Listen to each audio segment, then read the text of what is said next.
Truth Unveiled here, and today I have a quick report to share with you. I'm going to be talking about all of the recent hurricanes and all of their projected paths, along with the ocean waters receding and also some of the tropical storms and all of the power outages that have been going on. Now we'll also be taking a look at some very interesting anomalies to see if something is about to be birthed. But right here I'm at the National Hurricane Center, and as you can see right here, Hurricane Jose as of right now is still a Category 1 that's towards the eastern coast of the Atlantic. And then we also have two tropical storms right here. Well, Tropical Depression Lee, that's already at 35 miles per hour, and then this storm right here, Tropical Storm Maria, at 65 miles per hour. And then towards the North Pacific near Mexico, there's Norma that's right here that's at 45 miles per hour. It's a tropical storm right now. And then also Tropical Storm Otis at 60 miles per hour. Later on in the video, I'm going to show you both of these storms and their projected paths and where they are projected to go. But do you find it very interesting and suspicious indeed that they would just so happen to name this storm Jose and this one Maria, especially when you look at their names from the Hebrew origin and how this one comes from Joseph and this one comes from Mary, especially when this is days now before the Revelation 12 sign as of September 23rd, 2017. Do you really think that's a surprise or a coincidence? I've been saying this for a long time and will continue to say it. We know that the elite are getting ready for what? The birthing of their new world order, of their false counterfeit Messiah. That's exactly what they're doing. And of course, they're always using subliminal messages to do so. Now this is the projected pathway of Hurricane Jose. As you can see, it starts right here in the Atlantic, and throughout the week it's supposed to travel up northward towards the New York City area and towards the northeast, where it's then supposed to dissipate somewhere around here. At least this is according to them. Of course, we don't know exactly, but it's important that we stay awake, alert, and aware to the world around us. And then mind you, this is also the path of Hurricane Maria and how it's supposed to go through much of the Caribbean and then travel past Puerto Rico and the Dominican Republic, finally towards Haiti and up towards the Bahamas, at least throughout the week. And of course, we'll be keeping you updated with these storms and their progress.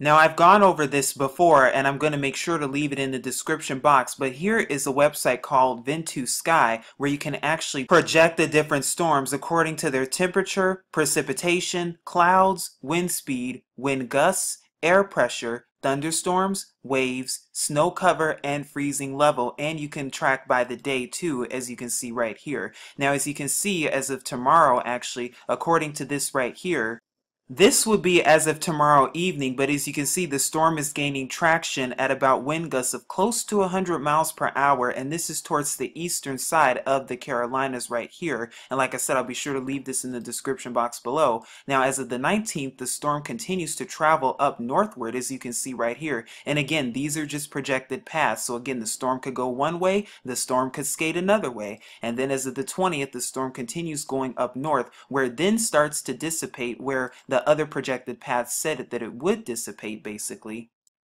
And then here are the waves projected. As you can see right here, right now, or as of tomorrow, it'll be close to about 30 feet, and it'll be impacting pretty much around the east coast basically. And then as you keep going, it pretty much continues and travels up northward. Once again, these are just models, so we know anything could change and anything could happen. But of course, we have to be aware of these things. Now with the waves, it only goes up to the 24th of September, and then it pretty much shows you from the remnants of Hurricane Maria and how they project it to be.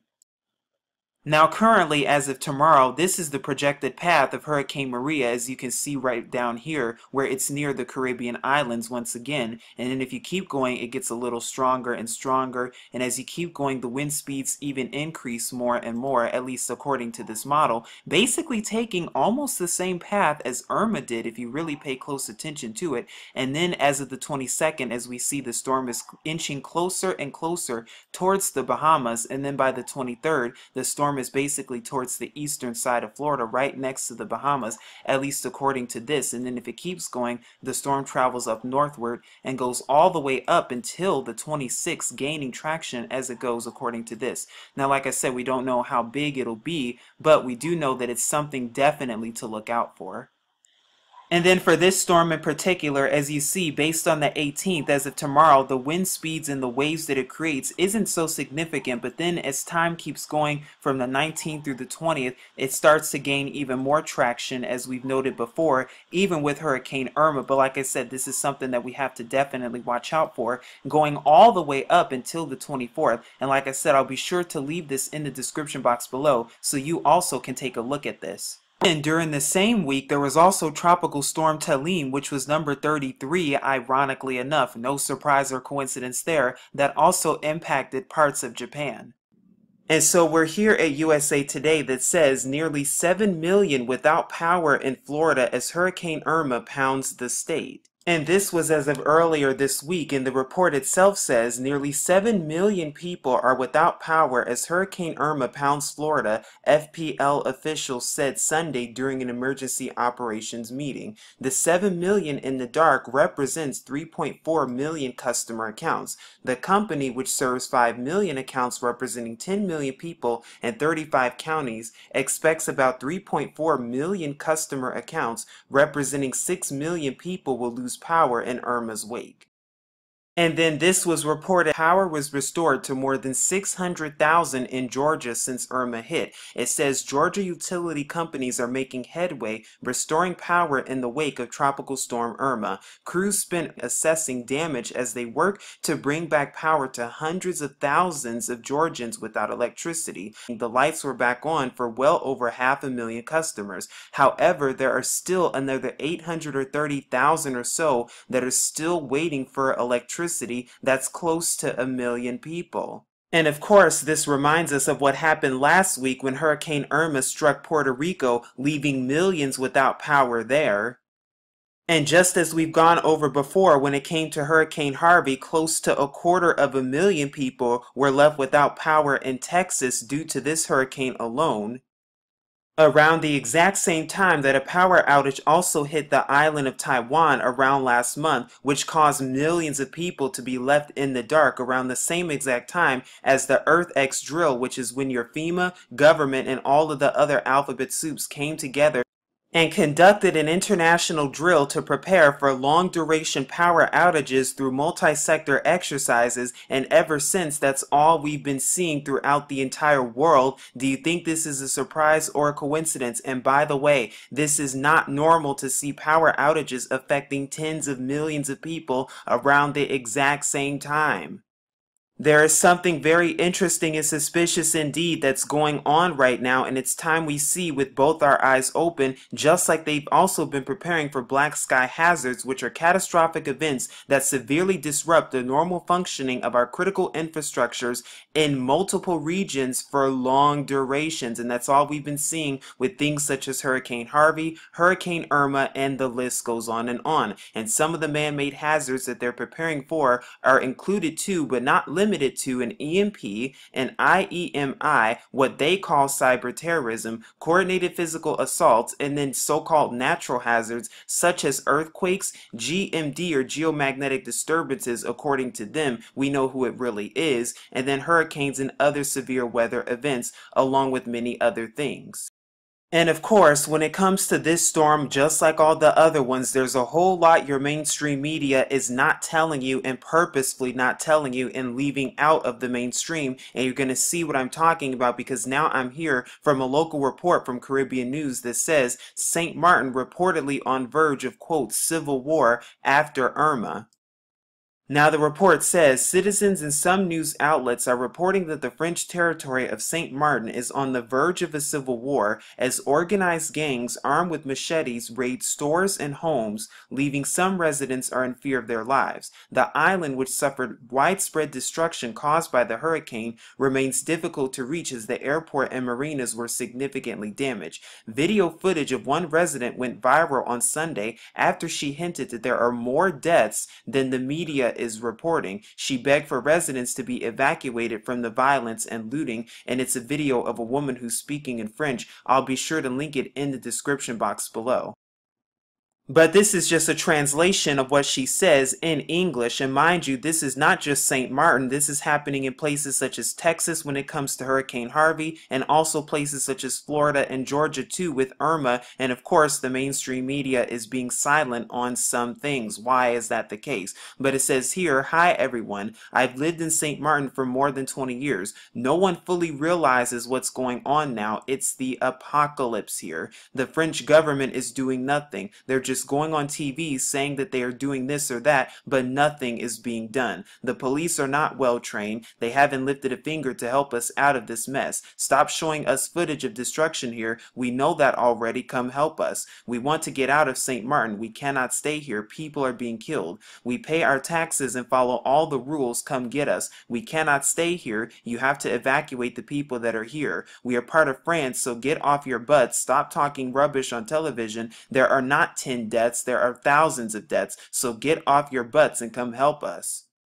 And due to the intensity of the storm, the waters had to actually suck away from some of the shorelines of the Bahamas and even places in Tampa also. One report even says the ocean is missing. Rare phenomenon caused by Irma sucks the water from Bahamas beaches. Hurricane Irma is so strong that it sucked water into itself and away from shorelines in the Bahamas. Video footage from Long Island, Bahamas shows a dry ocean floor after Hurricane Irma hit. And this was as of last week. Now, normally when this happens, they say that this is a sign of a tsunami, but they say that the water will be likely back to normal soon enough. But this isn't just happening when it comes to Hurricane Irma. Oh no, this has been going on worldwide and it's been increasing and intensifying for the past how many months now, because just last month something very similar also happened in parts of Brazil and Uruguay.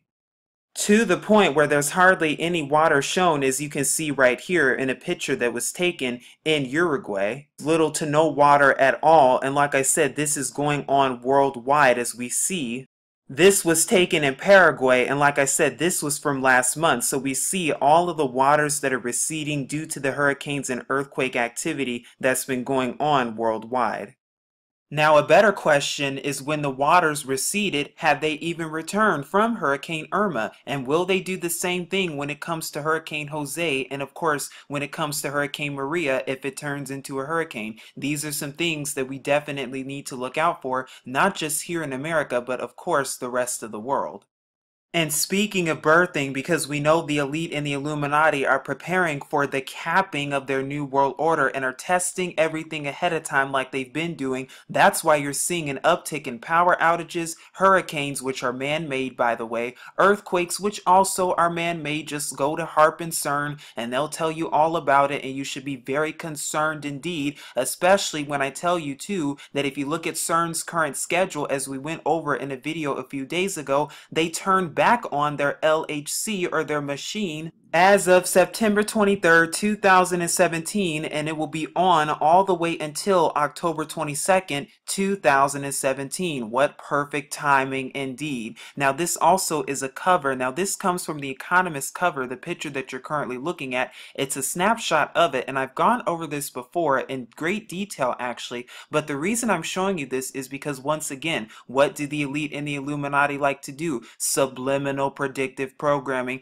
just like here where you see a baby reaching for the globe, and we know the truth about that, but once again we see it right in front of our faces. Birthing, that's what it's time for. And of course, these years right here, all of these years have to do with what? An economic collapse of some sort. What are they really showing us? Please seek Yahuwah and his true son Yahusha, because it's only a matter of time. But this is Truth Unveiled here, keeping you updated as always, and saying as always, Shalom.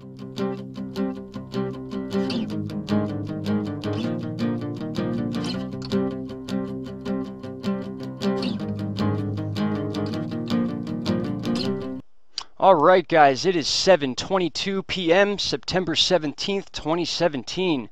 I am sorry I took so long today. I basically had to pack 2 weeks of my life into one day, But you know what? This is sacrifices we make to do this stuff. I love doing this. I love being here to help you guys. So here we are.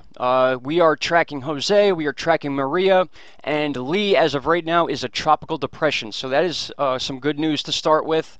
The last thing we need is to see another storm behind Maria, which is being considered, it's going to be a monster. This storm is forming quickly. It's getting stronger every hour. I have some satellite video pulled up of it real quick. I'll share with you guys just to give you an idea of how quickly this thing's forming. Like over a 6-hour period, we went from tropical storm to category 1 with gusts of up to 96 miles an hour. I saw there was one gust that said 94 296. It had a dash in it, but sustained winds as of right now are 75. Expect those to raise in the next update. As far as the Hurricane Center updates, I think they do 8 a.m., 11 a.m., and then 5 p.m.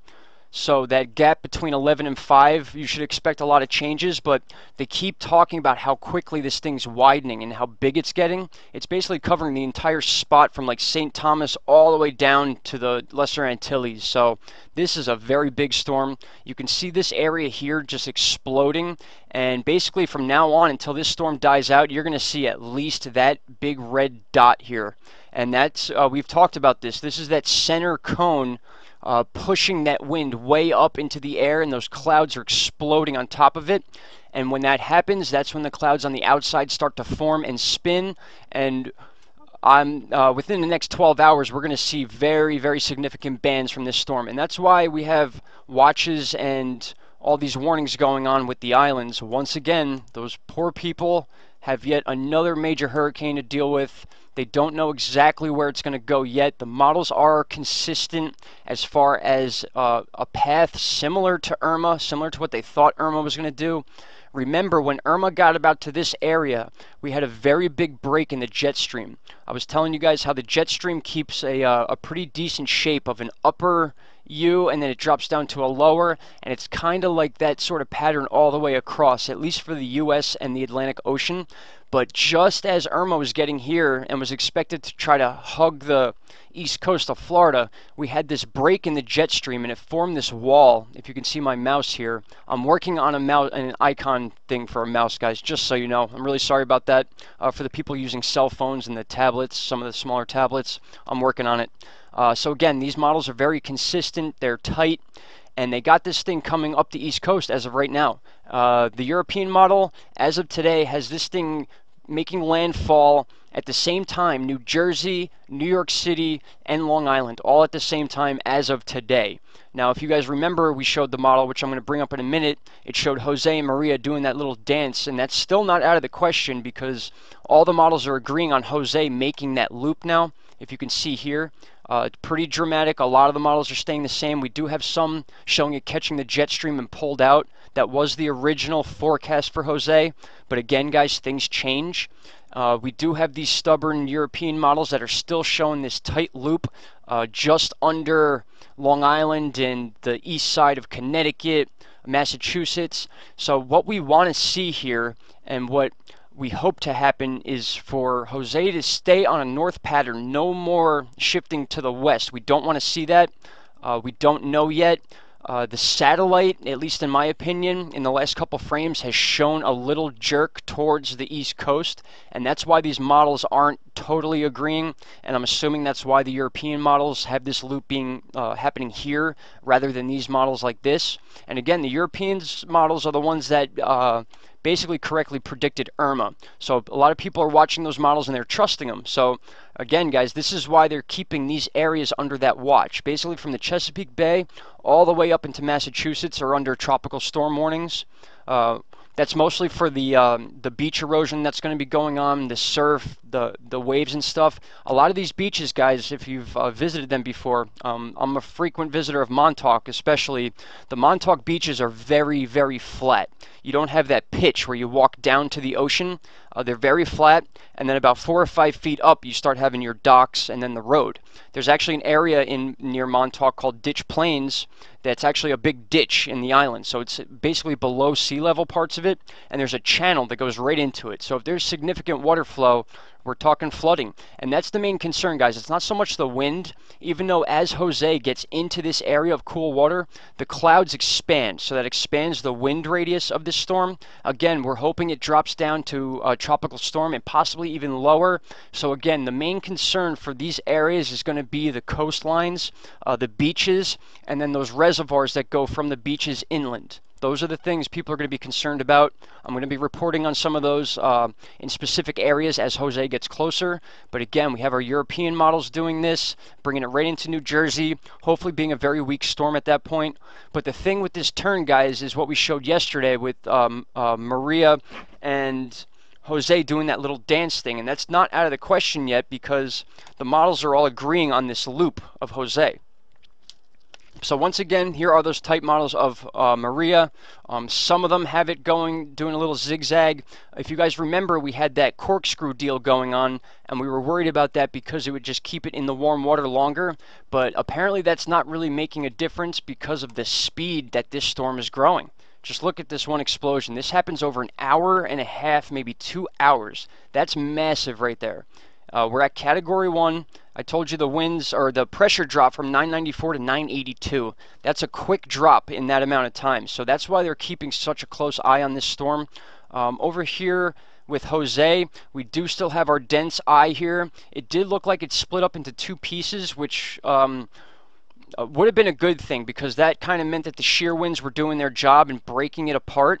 But in these next couple frames, you can see it kind of comes back together, and then you can kind of see what I'm talking about with this little bit of a shift towards the coast, right towards the last couple frames. If you see my mouse here, it's off, and then it touches it. So that's a little bit of a shift. It could be just some of the bands going that way, but again, that's why they're watching this storm so closely. That's why I'm watching it.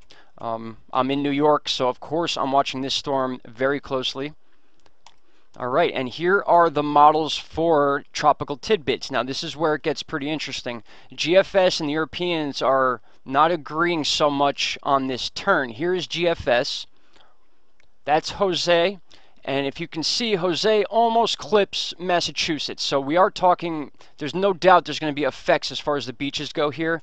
But then what happens after that is basically a stop. It stops short and then comes straight back down almost southeast or southwest direction, and that's why I brought up the part of these two meeting each other again, because it's not out of the realm of possibility.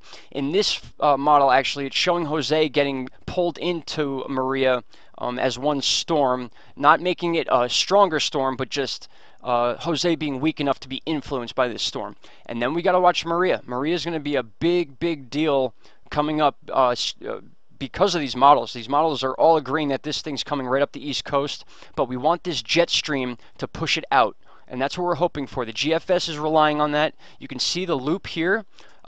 If you notice, this high loop is what's over us right now, and that's what's causing the little heat wave we're having right now. It was very hot today. Not many clouds, at least that I saw, but they're timing this, and they think that this low U of the jet stream is going to get to the northeast coast just as Maria's getting there, and that's why the GFS is showing this getting kicked out before it really does much damage. Now, if this thing stays at this size where it's showing here, this will affect the coast probably more than Jose will being in here, just to show you the difference in power of these storms. So again, there it shows it getting pulled out, but now I want to show you what the European model shows. Much closer to the coast, and also Jose being much closer to the coast. And again, the European models are what got Irma right, so this is why we're worried about these changes. So people saying that like New York City and these areas are in the clear, no one's in the clear in the Northeast right now. This is going to produce a lot of weather, a lot of coastal stuff going on, just not stuff that's good. It's going to be really soggy and wet. 4 or 5 days, and then just as that's breaking, according to the models, that's when Maria's making its approach. So we may be diving right into fall as far as the Northeast goes. This might be our last week of nice weather, guys, unfortunately. But there we have it. That's the Europeans showing this thing touching New Jersey, basically New York City, all of Long Island, and then into Massachusetts. That will affect parts of Connecticut, maybe not as much, maybe that exposed part. the southeast part of Connecticut that's exposed to the water. That will get some sort of storm surge. Maybe nothing crazy, but again, just the concern with those channels and the coast. And now, as we move forward in this shows Jose making a dead stop and then coming down sooner than the GFS. And that's why we're concerned about these two storms still possibly meeting and spinning around each other. And what that does is it doesn't cause so much as a bigger storm. It just makes them move quicker. So we might be dealing with higher winds. Again, this may change. Maria's still far out. But the fact that all these models are very consistent on the East Coast is what's concerning. And then as we get towards the end of this model, it's showing almost direct landfall in New Jersey. And then clearly it'll go up to the city, Long Island, clearly affecting parts of the Chesapeake Bay, more storm surge, more water, and this is just after Jose is lingering around here for 3 or 4 days. So just to give you an idea of the weather we're going to be dealing with. So we're going to keep an eye on Maria. Maria is a big deal. Jose still could be a big deal. We're relying on that cold water to really weaken this thing and just lower the impact, guys. We just don't need any more of this. I think everyone's tired of hurricane season. We've had our share. And I hope it's another 10 years before we see something like this. But again, this model still shows remnants of Lee out here. It is possible for Lee to reform if it stays west and low. We just don't know yet. And there you have it. That's the European model saying that Jose is going to come do its loop inside this area here as opposed to out here where we want it to go. And then going closer to Chesapeake Bay. The GFS had it doing its loop here and then possibly going into New Jersey. So once again, I'll just run through this. We'll see Maria. And that's what we're dealing with, guys. This is still, according to this chart, a major hurricane by the time it gets here. So we're talking very little effect with the cold water, especially because the Gulf Stream is so high right now. The Gulf Stream's almost up to the south tip of New Jersey. That's very high. That's a lot of warm water. All right. We'll take a look real quick at, here's Lee's spaghetti models. Most of them have it shooting up into the Atlantic and then fizzling out. One of them has it staying a little bit more south. I don't think it'll be anything to really worry about, at least for now. Here's our timeline with Lee. Again, probably not a big worry at this point. And then finally, we'll look at our wind map. Here is that front that I'm talking about, the pressure that's keeping Jose towards the East Coast. So we want to keep an eye on this. You can see part of it wrapping over top, and that may be the reason why Jose stays off the coast. We just don't know yet. That's why we're watching. And then you got Maria here. Had not been for these last couple frames, looking at this, it almost looks like it wasn't even going to form, and then out of nowhere, this storm just exploded. Guys, I would not be surprised to see Maria turn into a Cat 5. I know no one wants to hear that, but it just the movements it's making, how quick it's forming, at least a Cat 3. I mean, this thing will be a Category 3, and it's happening quickly, too. So that's what we need to watch out for. And some of the models, there is another wave of storms coming off of Africa. Again, that doesn't mean they're going to form. We do have shear winds constantly here. That's what makes or breaks hurricanes. We want those shear winds to rip these storms apart. That is what happened with Maria early on. It formed, and then it broke up, and then reformed again. So those shear winds basically did its job, but then they let up, and Maria was strong enough to keep its core, guys. And that's what we have for right now. Again, Jose, Maria, and then Lee, tropical depression. Guys, I will have a much more updated update for you in the morning. If anything significant happens before then, I will be here. Just a very busy day. I wish I could have been here sooner with you guys. It just didn't work out. But that's where we're at right now. So we are watching closely Jose, and Maria is blowing up, guys. So we need to watch these islands. We need to get those warnings out. Hurricane warnings and watches all the way up and down Leeward Islands. Puerto Rico, I think, is on that list. Obviously, St. Thomas, Barbuda, all those areas that were impacted by Irma are once again in the path of another major hurricane. All right, guys, that's it for now. I will be back, and we will talk later tonight or definitely in the morning. Thanks a lot. Let the love light in.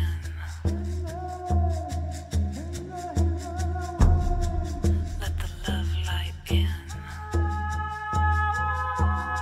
Hey folks, and welcome to another video from aplaintruth.info. Well, just when you think it can't get any weirder and more proof that this whole thing was geoengineered and a false flag, here it is, the document. And this is thanks to Farmer Tim, who works his butt off to provide healthy food for the community in Mendocino, selflessly, I might add. So he sent me this. It was introduced to Bill 9/11. 9/11 is a week ago, Saturday, when Hurricane Irma was alleged to become just the disaster of all disasters to Florida, and 5.6 million were said to evacuate. But H.R. 3732, Emergency Aid to American Survivors of Hurricane Irma and Jose Overseas Act, folks, and Jose. It was passed, introduced on 9/11. It amends the Social Security Act to increase from 1 million to 25 million the maximum amount of temporary assistance that may be provided annually. This is for foreigners coming back onto U.S. soil, I believe, is the amendment. But take a look at this.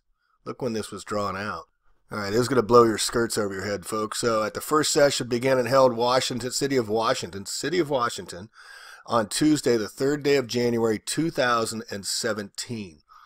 January 3rd day, 2017, section short title. This act may be cited as Emergency Aid to American Survivors of Hurricane Irma and Jose Overseas Act. January 3rd, 2017. The amounts made available were $1 million to fund this, and then they raised it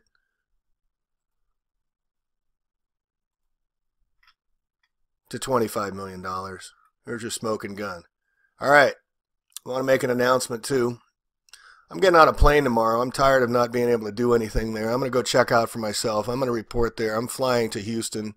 I'm going to go meet people on the ground. I'm going to run as big a trailer as I can, and I'm going to bring back here as many dogs as I can. I've talked to shelters back there, and they're just FEMA's coming around and taking exterminator trucks to the dogs and the animals that are not being cared for and have lost their loved ones. So we're going to try and distribute them back here in California, do a little road trip and see some family and report on my blog about what's really going on down there. All right, any of you want to help, you can go to the GoFundMe page. I'll put in the links. GoFundMe takes, I believe, 8%, a little bit more out.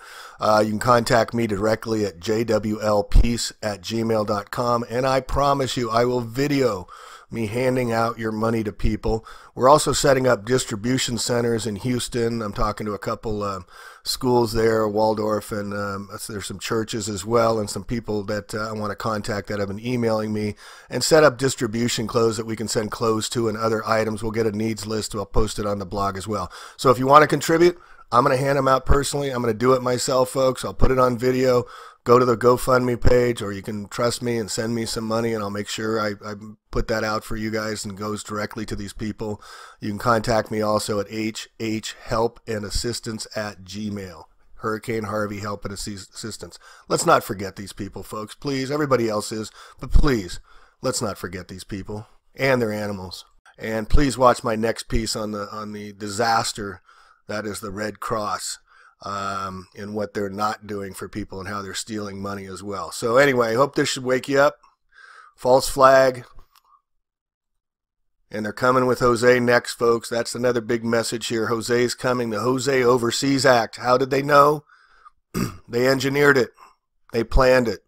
Weather, war, terrorism. Please pass this on. Thanks for listening. Plain Truth out.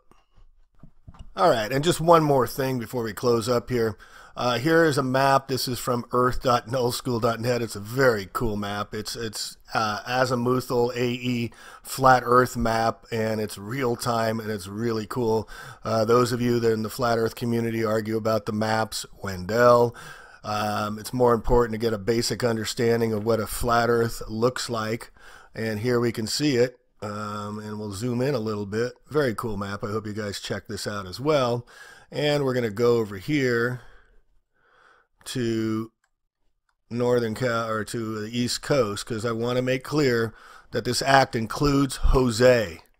It includes Jose hitting New York, Washington, D.C. Look at my documentary I just did. Look at Jose. They got it parked off the coast here. And look at all above it, how they can just bring the weather down and park it anywhere they want and steer it. Just like they steered Hurricane Aaron in 9/11, as you can see from this video here coming up. So please, folks, warn the people on the East Coast. It's in the documentation. Jose's included in the document written back in January that Jose was going to hit. So don't take chances. It's not worth it. That's why they false flagged Irma, to fake everybody out. So when the big one hits New York and Washington, I'm projecting that no one will leave, and they can get maximum disaster out of their evil terrorism, weather war terrorism. Speak out. Be heard. Jose's coming, it looks like. Safety has no season. And also, just to add to that, there's 2 hurricanes now. They're named Lee, Hurricane Lee, and I think it's Martia coming in behind this as well. And you can see these things forming over this way and doing the Cape Verde Atlantic crossing, which I've come to. And look at off of the coast down here. Look at it hitting the Dominican Caribbean down there as well. So heads up, folks. Heads up. On a swivel. And help out where you can. Help others. And then also pay attention to this one steaming down here to below the Gulf of Mexico. They had Hurricane Katia. And this one, I haven't seen the name of it, but another there. So we're not out of the woods yet. Heads up. On a swivel.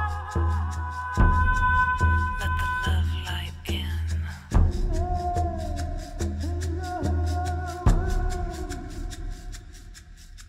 I never cried easily, never wanted anyone to see me. Now it's time to let the old ghost die.